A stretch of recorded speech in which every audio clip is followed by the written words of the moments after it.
back to another episode of Planned versus Rogue After Hours. This week we are talking about Dublin.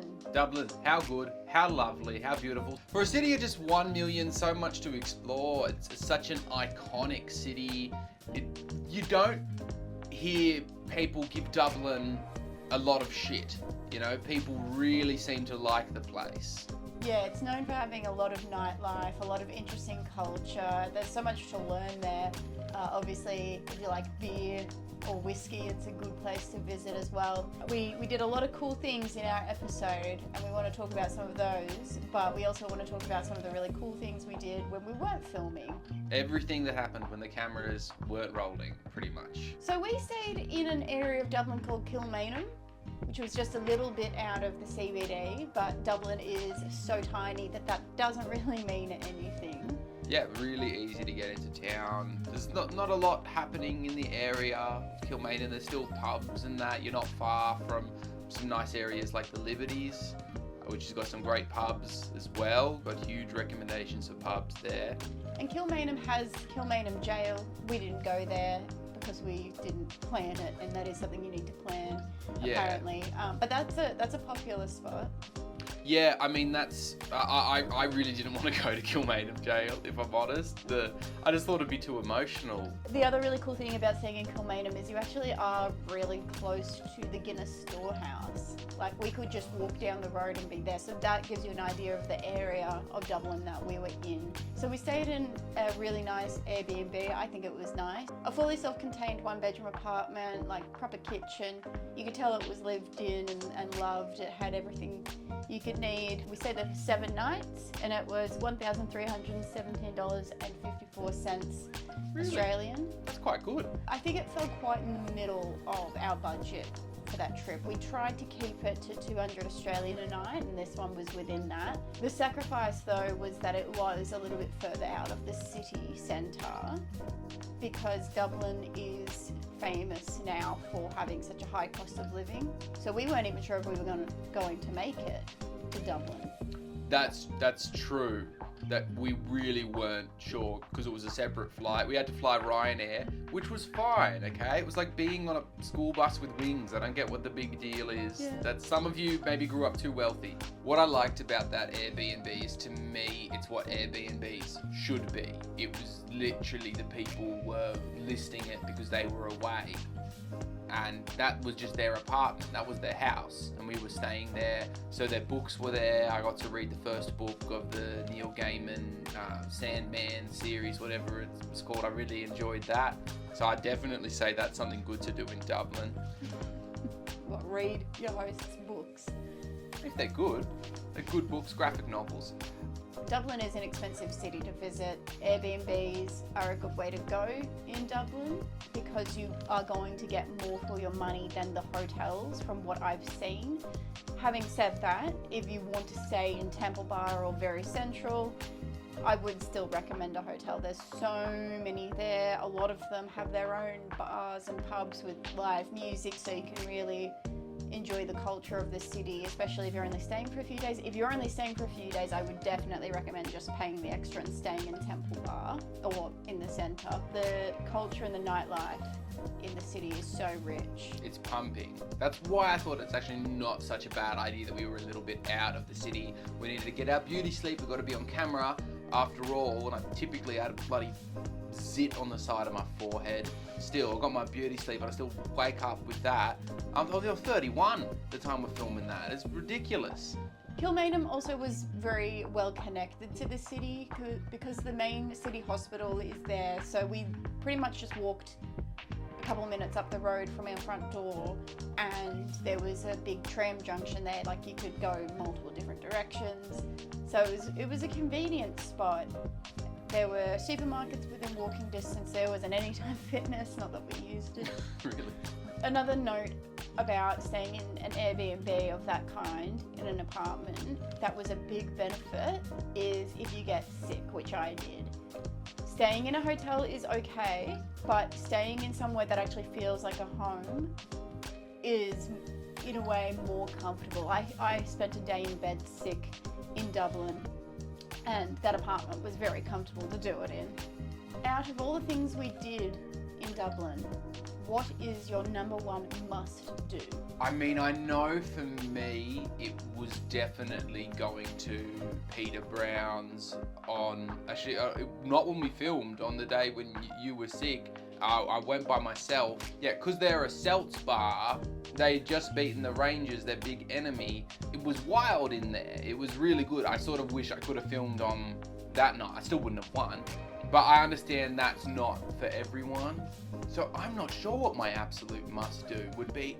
Probably, honestly, out of the things we did on our day, I would probably say the Irish coffee masterclass would be up there. The Palace Bar is so beautiful, and the Whiskey Palace upstairs is amazing. And Derek, what a guy. And I sort of left with a bit of an appreciation for Irish whiskey, which is something I never thought I would have. What about you? What's your must do? So my must do does not come from the episode, and it was actually, I would say it was the first thing we did when we got to Dublin, which is going to the Cobblestone for their open trad music session. So you watch all the locals come in with their instruments and they just jam together, and you have pints of Guinness and you sit around on little stools in an old traditional pub. I really enjoyed that. I think that was a really nice way to settle into the city. We'd only just gotten there, we didn't really know what to make of anything yet. That really just set the tone, because people in Dublin are so friendly. It's such a friendly city. So you didn't feel like you were imposing by being in this really local session. No, it didn't, because I remember when we got there, it was so chockers we actually couldn't walk through the door, and I asked a guy who had a banjo in a case, is it usually this busy? And he goes, but I think this place is in the rough guide, that's why there's so many people coming here. They didn't seem to care. The people are so nice, so on a much more immediate level, one thing to do is to talk to the locals. They are really, I didn't meet a bad one. Where are you from? Sydney. Sydney? Yeah. Very good. Good day. G'day. Talk to a local, make a friend, get a place to stay next time for cheap. Yeah, I'd agree with that. It's a very friendly, welcoming city. It's not like some cities where they're fed up with tourists. I don't think they mind it there. I thought that no one would care when I said I had Irish heritage. I thought they'd be sick of it. But when I mentioned it, they were like, oh, do you love? Do you know where your family's from? You know, they were so nice about it that not one of them gave me the cold shoulder about it. Must eat. I'd like to go first on this one, if that's okay. Go on. Must eat in Dublin. Guinness and oysters. You've stolen mine. It was... That's what I mind. I think I say in the episode it was the best thing I ate amongst the shooting days. They're the best oysters I had in my life. They were incredible. To have that classic combination as well as a beer rider felt like I was finally ticking something off my bucket list. To do it in Dublin as well was very special. At the Guinness Storehouse, no less. Another place I really recommend for food is J.R. Marn's, which is right by the Leffey. I was a little skeptical because it's not far from our bus stop, which is an area that's usually rife for tourist traps. But they brewed their own beer there. I had a red ale there. It was the best non-Guinness beer I had the whole time. I told the guy at the bar as much. The lamb burger was really good. It's expensive. It's Dublin prices. It was €18, but it was delicious. The other item on my must-eat list, which is actually must-drink, is the Irish coffee in the Experience Irish Whiskey class. How good. How good. All right, let's have a look at some fan comments. Andy Coombs says, I really want to try the Oyster Guinness combo, so planned gets my vote, but I also want to drink at the place you visited in the evening for Rogue. That would be Peter Brown's. Yes, well, make up your mind, Andy. I wanted to have it on mine. It was something I had in my mind and I totally forgot. So yeah, good call. Yo-Yo Tomo1 said the IRA pub was awesome. Would love to go there. Yeah, good call, Tomo, and you should. FlixTricks466. What a lovely accent. Great vid as always, PPR. Might have to go with planned on this one, but it all looked like a grand time. Felix, you've betrayed me and you're dead to me. Thanks for your comment. These are all our top fans commenting. I love it. How good. Sarah LaCroix commented, I think on my non-planned day in Dublin, I ended up in the same weird free museum near the library. Well done, Katie. Benny didn't win this time, but at least he had a good day. Thank you, Sarah. I really did. I had a really fun time. I actually went into judging thinking there was a chance I could win. Normally, it feels a bit more black and white. On that one, I really thought I had a chance to put my case forward because it was so much fun. There is merit in competitions being extremely one-sided, and there is merit in them being difficult to choose between as well. On Facebook, Paula Morgan said, "This is now top of my list. I loved the vibe and how much Benny was enjoying himself when talking about Paeder Browns." Yeah, it's funny, that ended up being a very popular part of it. That was recommended to me by the Paeder guys. That's their sense of humour, the IRA stuff. I think it is, to an extent, I think it's very much enjoyed in an ironic sense amongst the people that go to the bar. I think there's a little pride in there, for sure, definitely. I think that there's pride in there. I think ultimately though, it's one of the only places you can see the rebel music in Dublin. The band, the Foxy Rebels, Robbie, the guy who's singing in the episode, told me it's basically the last pub in Dublin that still does the rebel tunes because all the other pubs want to move on from it basically. So Paeder Browns is, you know, sort of the safe space to do that, and it's sort of like, you can think of it as a funny theme, but also I think they're very proud of that part of their history. If you've got the stomach for it, you should experience it. Read all my life, I place this wedding ring upon your finger. There won't be time to share our love, but we must save one. Now on to the all-important local of the week. I think this requires no discussion or deliberation whatsoever. On 3, 1, 2. 3. Derek King. Okay. Derek wins. Derek from Experience Irish Whiskey. Just do it. So many Dubliners have pub recommendations. I got my pub recommendations off that guy at the library exhibit, and then Derek gave us a lot that we went to on other days. There's an article about it on our website if you want to see that, all the pubs that we were recommended. Most of them were by him. They were all really good. I really liked the Swan, and that's when we bumped into him later. And so we got to hang out with him again. I sort of thought, oh, is he going to think we're stalking him? But then he came over, he remembered our names, and he chatted to us for a bit more. Yeah, what a helpful guy. And he has such passion for his city, and that's this person I want to hang out with when I'm traveling. So tell me, Benny, you have one day in Dublin. What are you doing?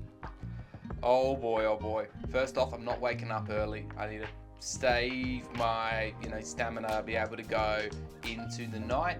So I am definitely getting up maybe around 10ish, going to get some breakfast at a Greasy Spoon. Probably going to go for a little walk or sit in a park for a bit, do a bit of reading, or maybe write a bit of poetry of my own, be inspired by all the great literary figures from Ireland, all the great comedians. Lunch, I'd go to J.R. Mahn's, get that lamb burger. It was really good, so that's a special thing.